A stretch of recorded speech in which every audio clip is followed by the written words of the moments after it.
दोस्तों नमस्कार, मैं शैलेंद्र कुमार, अध्यक्ष नवयुग मानव उत्थान संगठन। दोस्तों, आप लोगों ने सुना होगा राकेश टिकैत पर हमला हुआ। ये नई बात नहीं है। इस आरएसएस की सरकार में भाजपा, इसलिए नहीं कह रहा हूँ, आप लोगों को पहले मैं क्लियरिफाई कर दूँ कि भाजपा कोई सरकार नहीं है। भाजपा आरएसएस की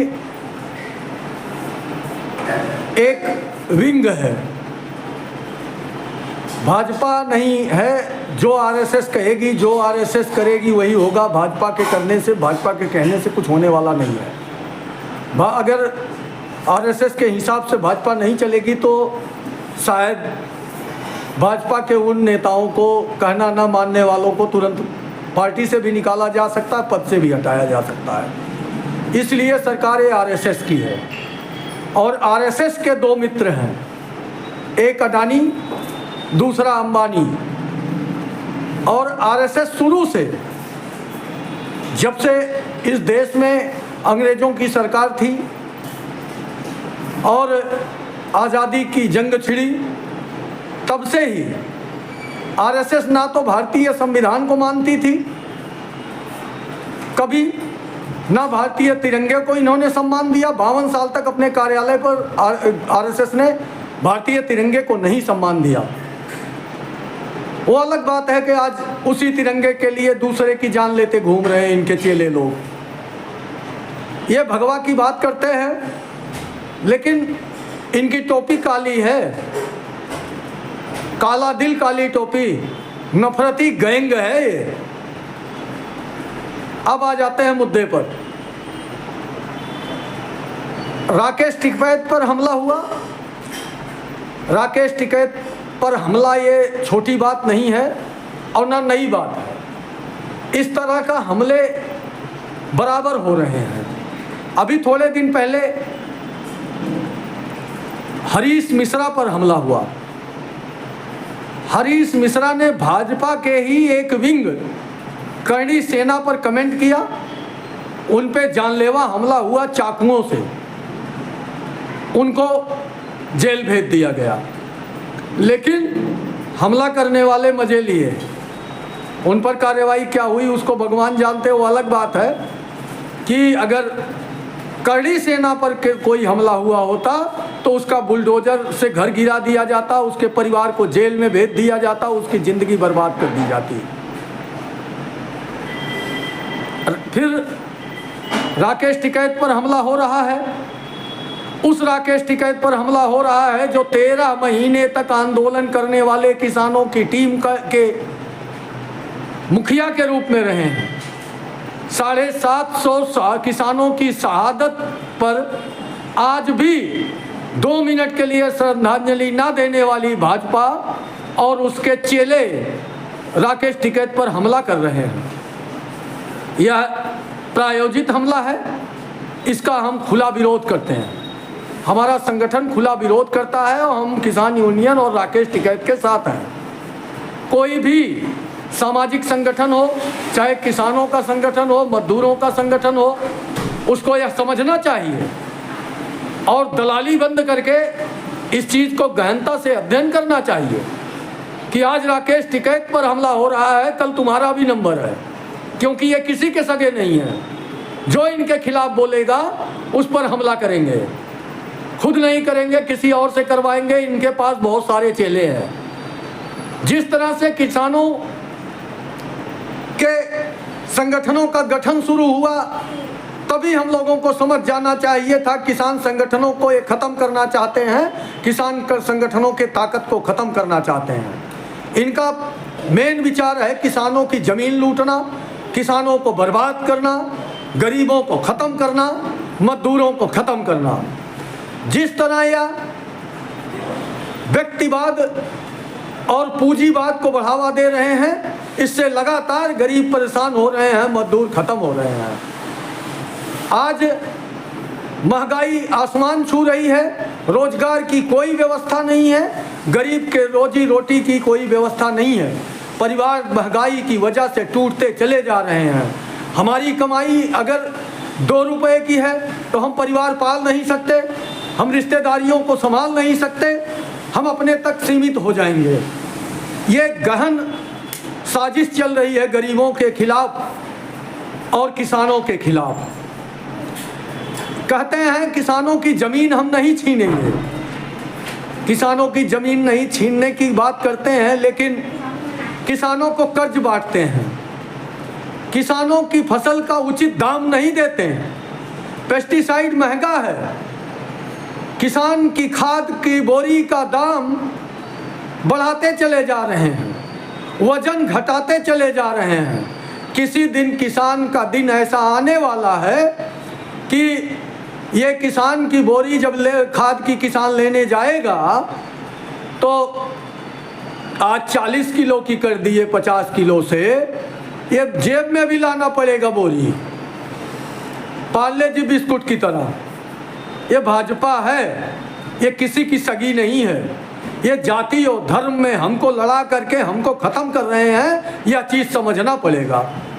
नेता कोई भी हो, जब नेता डरना बंद कर दे जनता से, तब यह समझ जाओ कि निरंकुश हो चुका है और इसको जनता का भय नहीं है, या हमको आपस में लड़ा कर केवल वोट लेना चाहता है। हमलों की एक लंबी फहरिस्त है, कभी राकेश टिकैत पर हमला होगा, कभी हरीश मिश्रा पर हमला होगा, या कभी भाजपा का विरोध करने वाले किसी पर भी हमला हो सकता है। इनके गुंडे खुले घूम रहे हैं, उन गुंडों का एक ही काम है, भाजपा को वो देश समझते हैं, यह देश संविधान से चलेगा। तुम लोगों की गुंडागर्दी और आरएसएस के मन विधान से देश चलने वाला नहीं है। तुम लोगों ने बहुत बड़ी गलती कर दी। आज देश में केवल 2 जातियां हैं, एक गरीब की, एक अमीर की, और कोई अमीर किसी गरीब को पसंद करने को तैयार नहीं है, चाहे वह कोई भी हो। कोई जाति नहीं बची है, केवल 2 जातियां रह गई हैं, गरीब और अमीर की, और धर्म केवल एक है, मानवता का। अगर मानवता नहीं रह गया तो समाज में लफंगे पैदा होंगे, वह लफंगे जो किसी धर्म के सगे नहीं होंगे, किसी जाति के सगे नहीं होंगे, किसी परिवार के सगे नहीं होंगे, यहाँ तक कि अपने माँ बाप के भी सगे नहीं होंगे। जो धर्म का नहीं, जो जाति का नहीं, जो इंसानियत का नहीं, वह किसी देश का हितकारी कैसे हो सकता है? कतई नहीं हो सकता है। आज बात करते हैं ये हिंदुत्व की, गाय काटने वालों से चंदा ये लेते हैं, बात हिंदुत्व की करते हैं। भगवा वस्त्र की बात करके काली टोपी ये लगा के घूमते हैं, बातें हिंदुत्व की करते हैं। वह हिंदुत्व की बात ये करते हैं जिस हिंदुत्व में मिट्टी की मूर्ति की पूजा हम 9 दिन करते हैं माता के रूप में, और जिंदा बहन बेटियों के बलात्कारियों का समर्थन कैसे कर सकते हैं?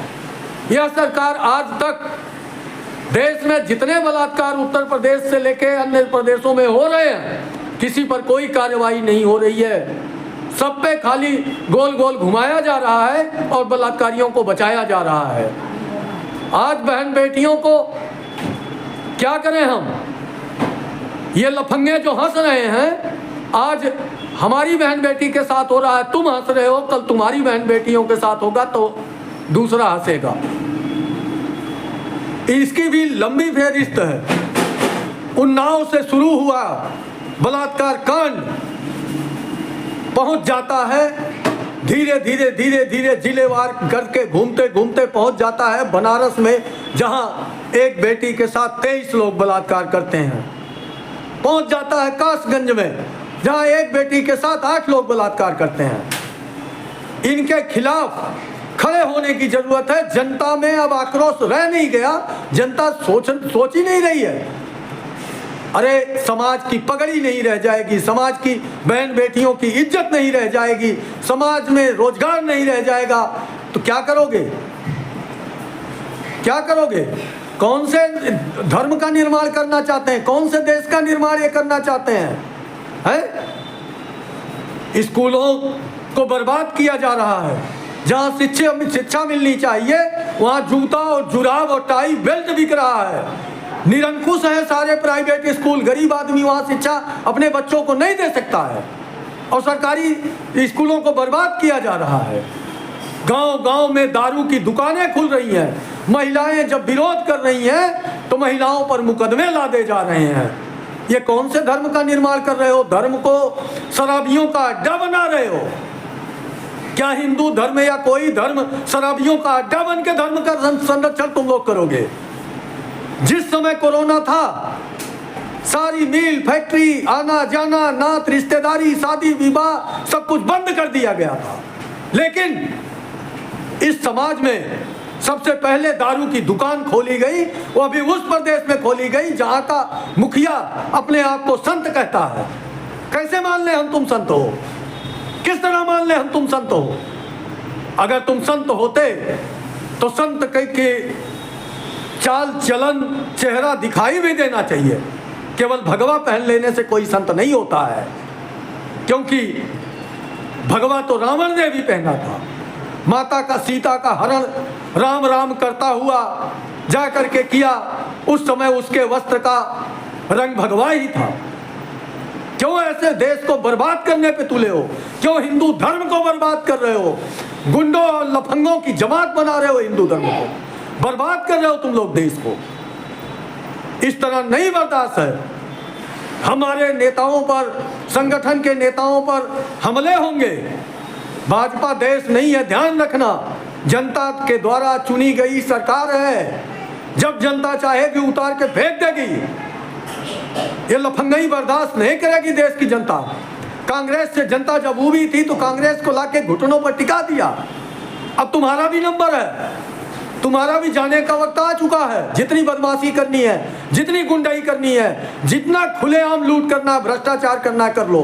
जाने का वक्त तुम्हारा भी आ चुका है। तुम्हारी 11 साल की सरकार में तुम्हारे हर जिलों में ऑफिसें खुल गई, कहां से रुपया आया? दिल्ली तक में ऑफिस खुल गई, कहां से रुपया आया? 700 कुछ करोड़ की ऑफिस आरएसएस की खुल गई, कहां से रुपया आया? पूरे देश को भ्रष्टाचार का अड्डा बना रहे हो तुम लोग। यह देश को बर्दाश्त नहीं होगा। खुलेआम अधिकारी देश को अधिकारी कर्मचारी द्वारा भ्रष्टाचार किया जा रहा है। कोई विभाग ऐसा नहीं है जिस विभाग में भ्रष्टाचार न चल रहा हो। अधिकारी मंत्री नेता सब आराम से मजे ले रहे हैं और अपने फायदे के लिए खाली बयानबाजी करते घूम रहे हैं। आज 12-13 दिन पहलगाम हमला का हो गया, कोई बोलने वाला नहीं है, सब शांत हैं। हमले के 24 घंटे भी नहीं बीते, मोदी जी जाकर के बिहार में भाषण दे रहे हैं। शर्म नहीं आती इन नेताओं को। यह वही मोदी जी हैं जो पुलवामा में 40 जवानों की शहादत का फोटो लगाकर वोट मांगा। इन लोगों को शर्म आनी चाहिए, शर्म नहीं आती इन लोगों को। जनता को भी यह सोचना चाहिए कैसे बेशर्म लोगों को गद्दी पर बिठा दिया। नमस्कार दोस्तों, जय हिंद, जय भारत, जय संविधान, जय मानव समाज, जय जोहार।